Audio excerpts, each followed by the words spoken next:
질량비 3대 1은 선 스펙트럼으로 관측한 거고요. 우주 배경 복사는 3켈빈에 해당하는 펜지어스와 윌슨의 관측 장비로 관측을 했다.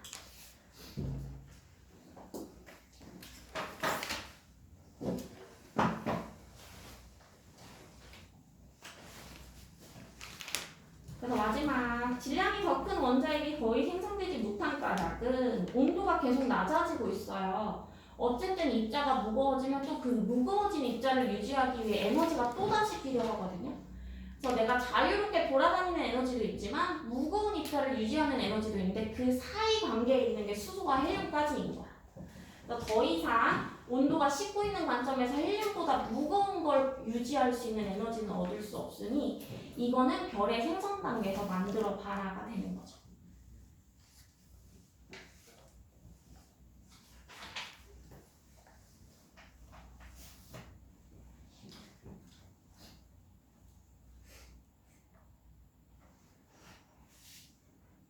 여기까지 이해되셨나요? 뒷장으로 넘어가 볼까요? 14페이지. 자, 드디어 이제 원자 생성하면 우주부문 끝이 나요. 자, 원자를 생성해 볼게요. 38만 년이라고 아까 얘기했고 3000켈빈 정도래요. 38만 년, 3000켈빈 밑줄. 그러면 처음 만들어진 우주 배경 복사의 온도는 3000켈빈이라는 얘기가 되는 거예요. 3000켈빈 당시에 원자가 생성되면서 우주 배경 복사가 만들어진 거니까. 근데 이 3000켈빈 온도니까 팽창할수록 식어야 되잖아. 그래서 우리가 관측하는 시점에는 3켈빈 정도로 떨어지지 않을까 했는데 실제로 3켈빈에 해당하는 파장을 발견하게 됐다가 증거가 되는 거예요. 증거에 제가 3켈빈 써놨다고 해서 저 원자가 3켈빈에 만들어졌다라고 하시면 돼요? 안 돼요? 안 돼요.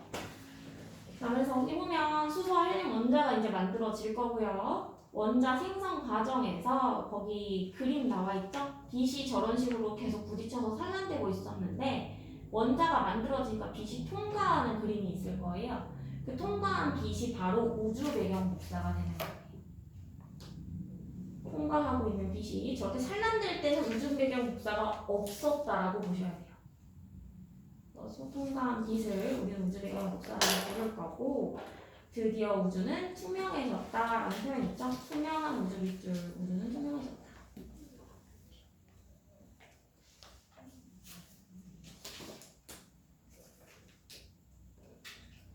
밑에 우주 배경 복사에 대한 얘기가 중요하니까 한 번 더 나와 있죠? 증거라서. 가모프가 예측할 당시에는 어딨어? 3000켈빈일 때 퍼져나간 빛으로 예측을 했고 이후에는 3켈빈 정도 될 거다라고 생각을 했는데 펜지어스 윌슨이 실제로 관측했더니 3켈빈에 해당하는 물체에서 나타내는 파장과 일치하는 우주 배경 복사가 관측되었다 되어 있죠. 따라서 우주 배경 복사는 우주론을 지지하는 증거가 되었다. 근데 이 3켈빈에 해당하는 우주 배경 복사 우주 전체적인 측면에서 계속 뻗어나가는 빛이어야 되잖아. 그래서 전체적으로 균일하게 뻗어나가는 모든 방향으로 뻗어나가는 빛이라고 해서 내가 관측을 했으니까 어디서 관측해도 다 3켈빈의 똑같은 수치를 보이겠지? 라고 해서 관측을 실제로 해봤는데 밑에 그림 보시면 색깔이 조금 달라요. 그렇죠? 모두 다 파란색이거나 모두 다 노란색인 그런 타원형이 아니라 지금 보시면 노란색 구역, 붉은 구역, 파란색 구역 다 있거든요. 근데 이걸 보면 뻗어나가고 있더라도 중간에 별이나 다른 게 생성되면서 그 에너지를 쓸 수도 혹은 에너지를 다시 제공할 수도 있어요. 따라서 우주 전체의 영역이 균일한 온도를 보이는 건 아니지만 배경 복사가 뻗어나간 건 맞다라는 얘기를 하고 싶은 거거든요. 그래서 거기 보면 세 번째 동그라미 등방성과 균등성이라는 표현을 밑줄 긋고 모든 방향에서 거의 같은 세기로 관측이 되기는 하는 거예요. 그래서 모든 방향에서 같은 세기로 관측 밑줄. 관측할 때는 같은 세기로 관측되지만 온도 분포 차이로 봤을 때는 미세하게 차이가 있을 수 있는데 이거는 우주 배경 복사 때문이 아니라 중간중간 별들이 생겨나고 없어지는 과정 때문에 영향을 받는 거예요. 그래서 거의 같은 세기로 관측된다. 꼭 기억해 주세요. 이렇게 하면 개념이 끝이 나요. 첫 번째 파트.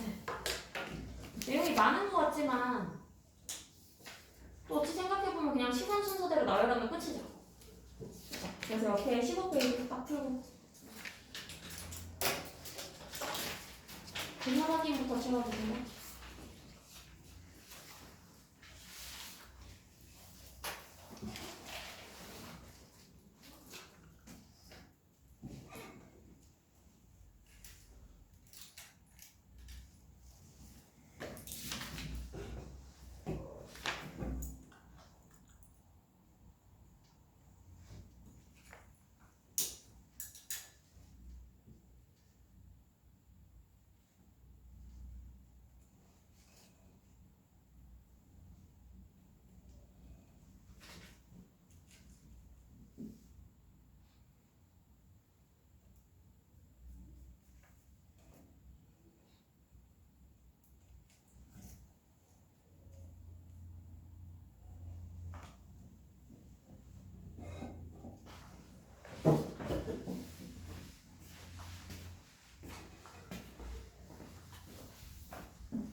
첫 번째입니다.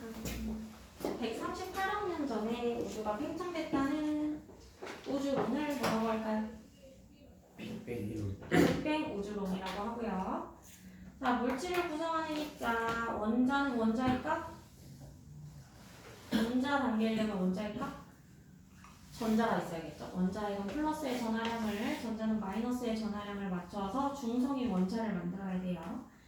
그리고 원자핵은 양성자와 중성자. 단, 수소의 원자핵은 중성자가 없어도 가능하다. 그 다음에 양성자와 중성자는 쿼크로 구성된다. 이때 쿼크는 3개가 들어간다라는 얘기죠.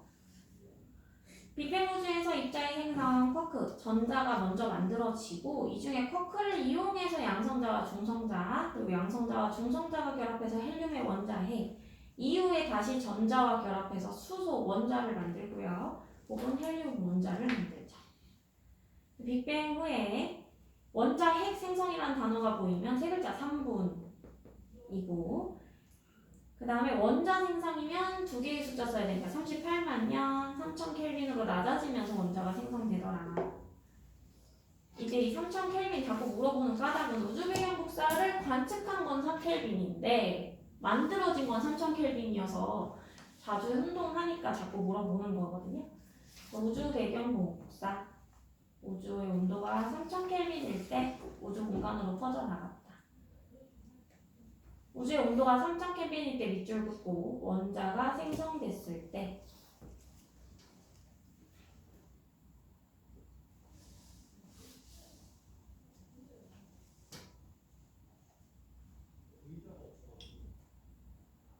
자, 1번부터 가볼게요. 가모프.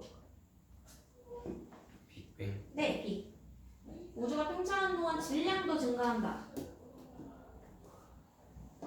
정. 밀도가 일정하다. 정. 온도가 낮아진다. 빅. 그 다음에 2번. 2개 틀렸어. 몇 번 틀렸게? 1번, 2번. 네, 같이 하고 있지? 몇 번 틀렸게? 1번, 2번. 1번, 2번 틀렸죠? 3번. 제일 처음은 누구? 디귿. 디귿. 그 다음? 리을. 리을. 그 다음? 니은. 그 다음? 기억수죠. 자, 4번. 원자, 핵, 둘 사이의 질량비는 수소 먼저 써야 돼요. 수소, 헬륨의 질량비는 3대1. 수소가 더 많다. 5번에 A는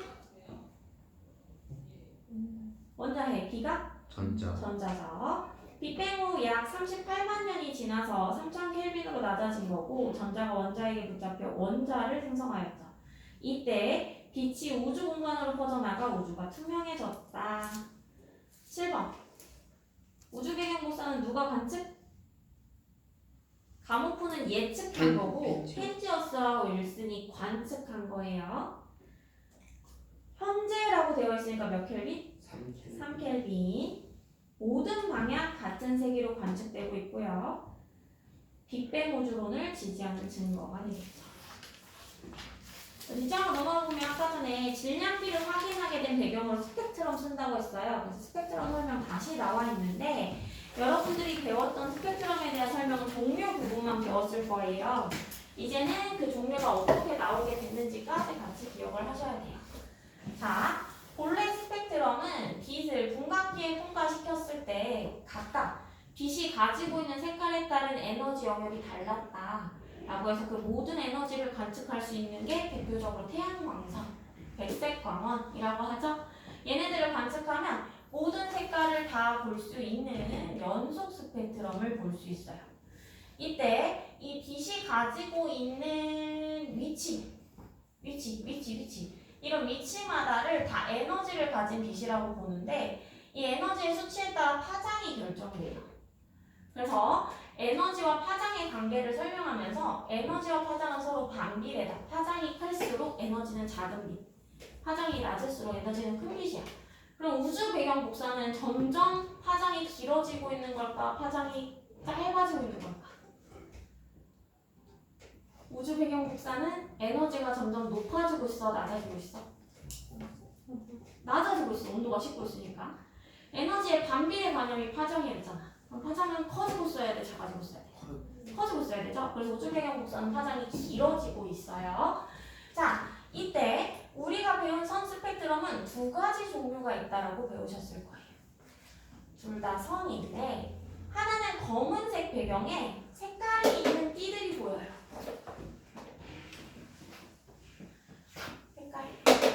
색깔 이런 식으로 띠들이 보여요. 또는 하나는 다 색깔이 있는 띠였는데 색깔이 있는 영역에서 검은색으로 보여요. 자, 위에 거나 아래 거나 선의 위치 같죠? 개수 같죠? 이러면 같은 원소를 내포하고 있어요. 원소의 종류는 어쨌든 선의 위치가 결정하니까요. 근데 왜 다르게 나오냐? 이게 바로 하나는 방출하고 있는 빛, 그 원소가 내뿜는 빛을 관측했을 때 얘가 내뿜어 줄 수 있는 에너지의 영역이 이거밖에 없다 하는 방출 스펙트럼이 있는 거고요. 또는 얘가 이 에너지를 방출할 수 있으면 그 에너지의 빛도 흡수할 수 있다고 보는 거거든요. 그 영역만 내 걸로 쓰겠다라는 얘기야. 다른 영역 거는 난 쓸 수 없어. 그래서 고유한 영역을 갖고 있다 해서 얘가 흡수 스펙트럼이에요. 여러분들이 보통 시험지로 받을 때는 색깔, 형광색색을 받지 않죠? 그래서 여러분들이 보셨을 때 이렇게 하얀 바탕으로 그냥 그려져 있는 게 연소 스펙트럼. 하얀 바탕에 띠가 이렇게 보인다. 검은색 선이 보인다. 잠깐만. 반대로 얘기했어. 미안. 하얀 바탕이지만 여러분들이 시험지로 나올 때 검은색 바탕으로 볼 거예요. 검은색 바탕으로 이렇게 보인다. 그러니까 색깔이 있다라고 채취를 해준 건데 프린트를 흑백으로 뽑으니까 검은색으로 나오는 거거든요. 검은색에 이렇게 색깔 보이면 여기에 이렇게 띠가 붉은 게 보인다. 이런 게 방출 스펙트럼이고 흡수 스펙트럼은 반대. 색깔 영역에 검은색 띠가 붉게 나와 있는 거. 여러분들이 주로 보신 게 이걸 거예요. 잘 설명하고 있다. 이건 예시로 제가 이따 프린트 뽑아드릴게요. 말로 설명하면 이해는 될 것 같아서 이거 이따 보여드릴게요. 그리고 두 개를 계속 번갈아 가면서 누가 방출인지 물어보는 문제를 조금 난이도 하짜리로 잘 쓰거든요. 이따가 보여줄 거고. 어쨌든 방출이나 흡수나 선의 위치가 바뀌지 않는 까닭은 내가 쓸 수 있는 에너지 영역이 정해져 있기 때문에. 그럼 내가 쓸 수 있는 이 에너지 영역이라는 게 뭐냐? 이건 조금 화학적인 개념이에요. 자, 아까 제가 원자를 생성하려면 원자 핵이 있어야 된댔어요. 그리고 주변에 전자가 묶이면서 원자가 생성된다고 했죠. 이 전자가 묶일 때는요, 원자 핵에 가까운 곳부터 먼 곳까지 각각 테두리 개념이 생겨요. 바깥 껍질, 안쪽 껍질이라고 부르고요. 안으로 가까이 올수록 핵에 가까워지죠.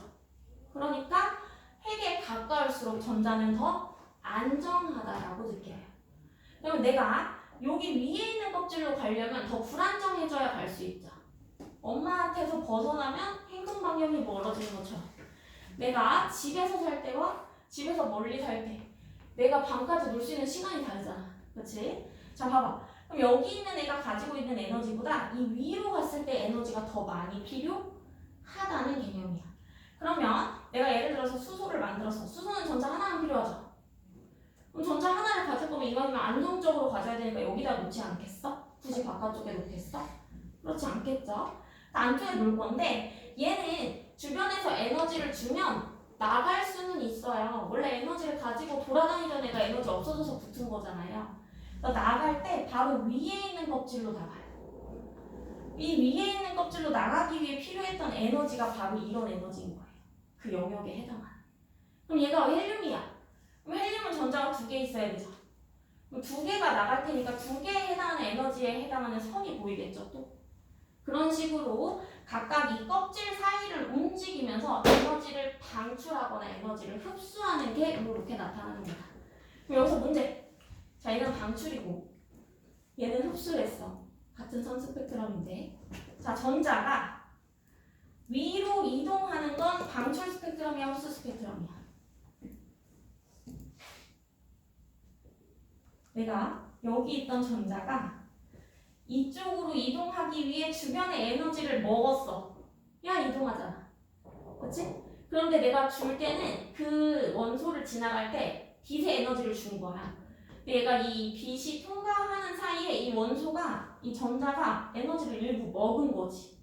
그 결과물을 분광기에 통과시켰더니 방출이 나왔을까, 흡수가 나왔을까? 흡수가 나왔겠죠. 전자가 먹었으니까. 그렇게 측정되는 게 바로 흡수 스펙트럼이에요. 그러니까 빛이 있어요. 고온의 빛이 있었는데 이게 사이에 저온의 기체가 있었던 거야. 온도가 낮으니까 고온이 통과하다가 이 에너지 얘가 먹어 안 먹어? 먹겠죠? 그럼 얘가 에너지를 먹어서 나온 결과물이 바로 흡수 스펙트럼이라는 얘기예요. 반대로 다시 얘가 이미 고온의 기체예요. 고온의 기체면 지금 에너지가 많은 상태죠. 내가 이미 에너지가 많아. 그러니까 사실 전자 여기다 놔야 되는데 내가 에너지가 많으니까 전자가 잠깐 돌아다니는 중인 거야. 근데 사실 기본적인 원자는 전자를 최대한 끌어들이려고 해요. 정기적인 인력에 의해서. 그럼 얘는 지금 에너지가 많아서 여기 있지만 시간이 지나면 여기로 돌아올 수밖에 없죠. 그럼 돌아올 때 얘가 가지고 있던 에너지 가지고 돌아올 수 없잖아. 이때는 방출 스펙트럼을 보이면서 돌아오게 될 거라는 얘기야. 그게 지금 첫 페이지에 나와 있는 건데요. 거기에 보면 3가지 그림 형태 보이시죠? 자, 빛이 있었어. 빛 자체를 볼 때는 그 맨 밑에 있는 연소 스펙트럼을 볼 수 있대요. 근데 빛이 고온의 기체를 통과해서 나올 때는 고온의 기체는 식으면서 에너지를 방출할 수 있으니까 방출 스펙트럼을 보이고요. 저온의 기체는 그 빛의 에너지를 오히려 흡수할 테니까 흡수 스펙트럼을 볼 수 있대요. 근데 그 기체 안에 포함되어 있는 원소의 종류가 같다면 방출이나 흡수나 상관없이 선의 위치는 어떻다? 선의 위치 어때야 돼? 같아야 돼요. 그게 제일 핵심입니다. 그래서 옆에 있는 스펙트럼 관찰 보시면요. 탐구 자료창. 자, 햇빛, 백열전구 봤더니 연소 스펙트럼 보이고 있죠? 수소, 헬륨, 네온, 나트륨, 칼슘 봤더니 다 위치가 다르죠? 그 중에서도 얘는 검은 바탕에 색깔띠를 보이는 걸 보니까 방출 스펙트럼이에요. 그럼 이 방출 스펙트럼을 볼 때는 예를 들어서 수소의 스펙트럼은 저온의 기체를 통과해서 나온 스펙트럼이다. 맞아, 틀려? 지금 탐구 자료창에 있는 수소의 스펙트럼은 저온의 기체를 통과해서 나온 스펙트럼이다. 아니어야 되죠. 저온이면 오히려 에너지 뺏긴다고 했어요. 뺏기면 흡수해야 되죠. 이런 식으로 문제가 나온다고 보시면 돼요. 자, 그 다음에 이 탐구 자료창의 중요한 의미는 바로 태양 때문에 그래요. 태양 봐봐. 태양은 우리가 알기로 햇빛 주는 근원이잖아. 그러니까 태양에서 온 빛은 스펙트럼 통과하면 연속일 줄 알았는데 스펙트럼도 기술의 발달로 좀 더 세세하게 볼 수 있게 된 거야. 그래서 태양에서부터 나오는 기체를 바로 측정하게 됐을 때는 다음과 같은 스펙트럼을 볼 수가 있대요. 연속이 아니라 흡수 스펙트럼을 볼 수 있는데 이를 통해 알 수 있는 사실이 태양의 대기에도 원소가 존재하고 있구나를 알 수 있게 되는 거예요. 태양도 원소 없이 존재할 수는 없을 거 아니야. 그래서 태양의 대기를 분석하게 됩니다. 그래서 태양의 흡수선의 위치가 수소, 헬륨, 나트륨의 방출선 위치와 같다는 걸 통해 밑줄 태양은 수소, 헬륨, 나트륨으로 이루어져 있다. 거기 세 번째에서 두 번째 줄. 세 번째 태양에 대한 설명에서 두 번째 줄. 태양은 수소, 헬륨, 나트륨으로 이루어져 있다. 보통의 햇빛, 백색 광원 이런 애들은 연소 스펙트럼인 게 맞아요. 근데 태양의 대기를 분석하고 싶을 때 쓰는 스펙트럼에서 지금과 같이 수소, 헬륨, 나트륨도 관측될 수 있다라는 얘기예요. 이거 누가 했냐면 16페이지 마지막 줄에 나와 있어요. 프라운호퍼선. 16페이지 마지막에 프라운호퍼선이라고 바로 안에 들어가 있거든요. 프라운호퍼가 발견해서 프라운호퍼선이에요.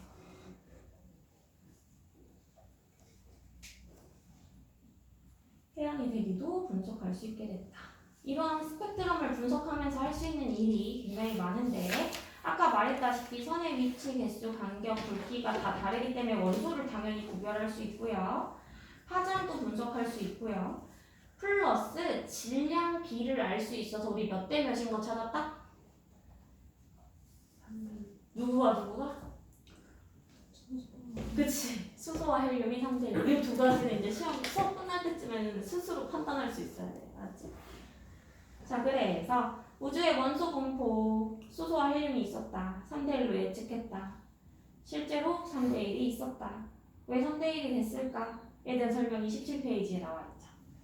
확대격.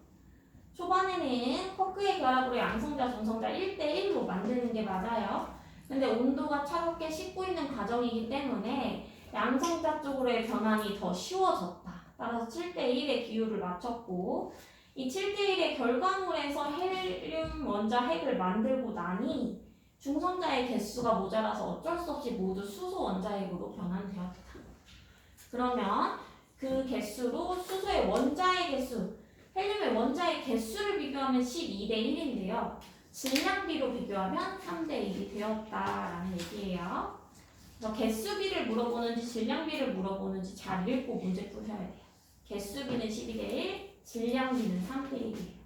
헬륨은 하나당 질량이 4에 해당합니다. 여기 짱 풀어주세요. 이거 풀고 딱 쉬면 될 것 같아요.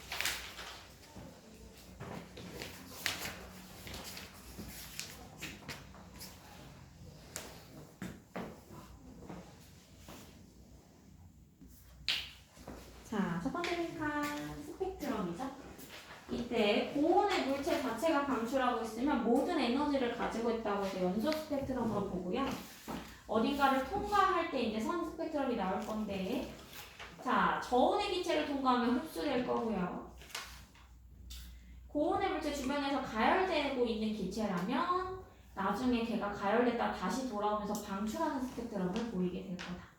스펙트럼, 연소 스펙트럼, 흡수 스펙트럼, 방출 스펙트럼이라고 쓰시면 되고요.